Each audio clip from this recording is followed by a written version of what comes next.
Salut à toi, amoureux du Seigneur et de sa parole. Je suis Victor et je te souhaite la bienvenue sur ma chaîne. Je continue aujourd'hui avec la présentation du Bible Strong. Voilà, si tu n'as pas suivi les vidéos précédentes, je t'encourage à retourner et à aller les suivre. Aujourd'hui, nous allons poursuivre avec un autre onglet. Nous avons abordé les onglets. Précédemment, l'onglet d'accueil avec ses multiples fonctionnalités et ses différents menus. Aujourd'hui, nous allons aborder l'onglet recherche. Dans l'onglet recherche, il y a deux options qui nous sont proposées lorsque nous voulons faire une recherche dans la Bible. Une recherche en ligne ou une recherche hors ligne. La différence, ça va de soi, on l'a compris. La première recherche est faite avec une connexion Internet, que l'autre est faite en local, sans connexion Internet.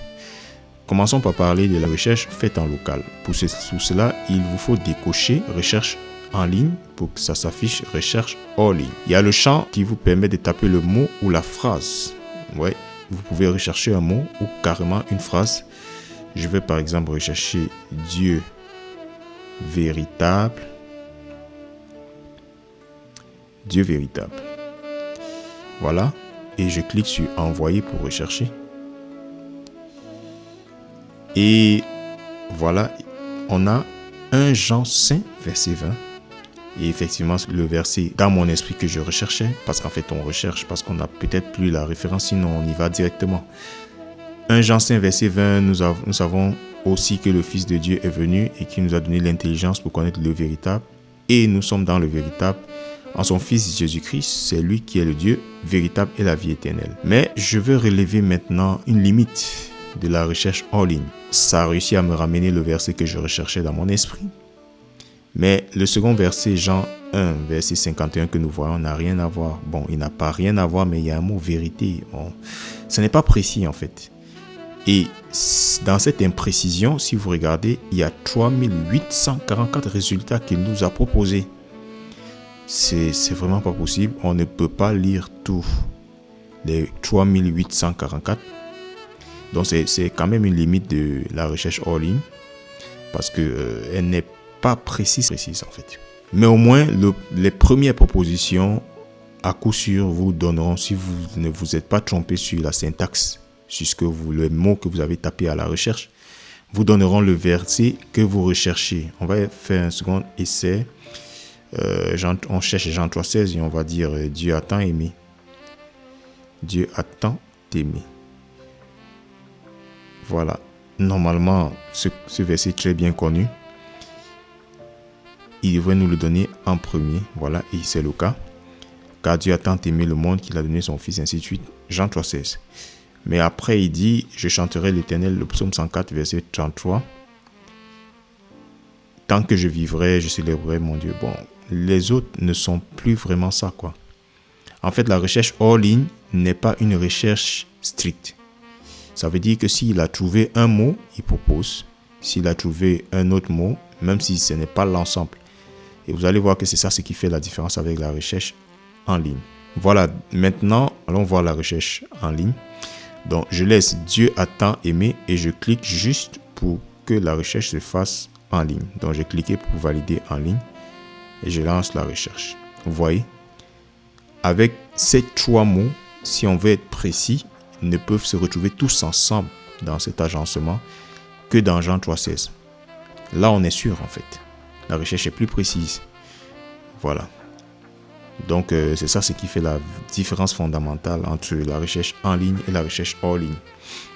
Maintenant, on peut décider de lancer une recherche. Je vais revenir sur la recherche hors ligne, là où il y a beaucoup de résultats. On peut lancer la recherche par pertinence. Donc, vous voyez, ordre, ça peut être par pertinence ou par ordre alphabétique. La pertinence, c'est quoi? Ça veut dire le meilleur résultat. Dieu a tant aimé. Cette phrase que je recherche, c'est le plus pertinent dans Jean 3,16. On ne retrouve aucun autre verset dans lequel, voilà, on a ces 4 mots agencés de la sorte. C'est pas pertinence. Maintenant, si je dois rechercher par ordre alphabétique, ce qu'il fait, c'est qu'il me propose ce qu'il appelle l'ordre alphabétique, c'est l'ordre chronologique biblique en fait. La première proposition, si Genèse apparaît, dans les résultats, c'est Genèse, forcément dans l'ordre chronologique biblique.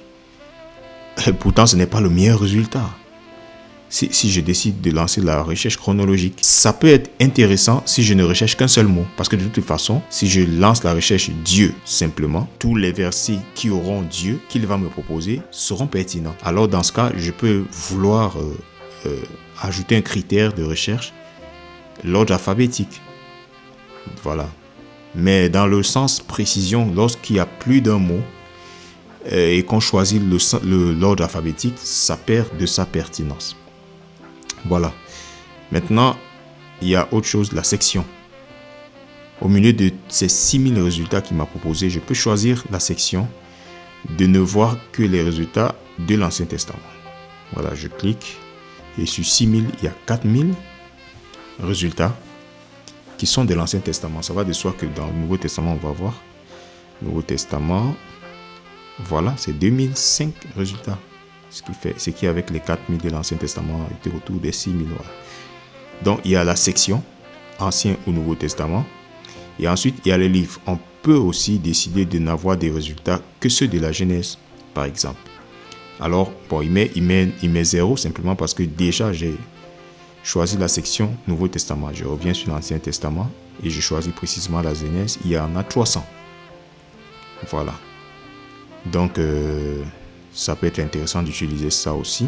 Et maintenant, dans la recherche en ligne, ce sera toujours pertinent. Il ne donnera pas le résultat par ordre alphabétique, mais par pertinence. Ça veut dire que s'il n'a pas trouvé les versets qui ont les mots recherchés ou le mot recherché, il ne proposera pas, c'est tout. Voilà. Et ici aussi, nous pouvons lancer la recherche. Et ce qui est intéressant en ligne, c'est qu'il donne le nombre de versets que nous trouverons dans le Nouveau Testament. Et s'il n'y en a pas dans l'Ancien Testament, il ne fait même pas de proposition. Il ne propose pas de choisir l'Ancien Testament. Ce qui est le cas dans notre résultat de recherche. Et on peut aussi ici choisir le livre. Donc, de recherche, c'est simple. Il n'y a pas grand-chose à dire. Voilà. Et lorsqu'on a trouvé le verset, on clique dessus. Ça nous ramène dans la Bible. Je reviendrai sur ouvrir dans un nouvel onglet. Voilà, ça c'est en ce qui concerne la recherche.